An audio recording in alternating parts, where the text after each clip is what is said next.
নমস্কার, রাজ ওয়াটারপ্রুফিং থেকে বলছি। আজ এখানে এপিপি মেমব্রেনের কাজ চলছে, মানে রুট ট্রিটমেন্ট। নিচে 20 বাগার ছাদ, পুরনো বিল্ডিং।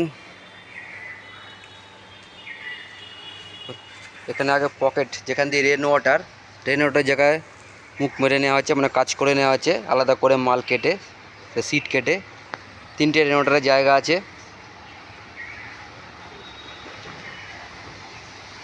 এই আগুন দিয়ে বা হিট দিয়ে এটা বসাতে হয়। 3টে রেন ওয়াটারের মুখে কাজ করা হয়ে গেছে। এবার সিট রোল, গোটা রোল পেতে, সিট পেতে কাজ করা হবে। এই সিট বসবে। এটা আপনার 3 mm থিকনেস আছে। 10 থেকে 15 বছর নিশ্চিন্তে যাবে।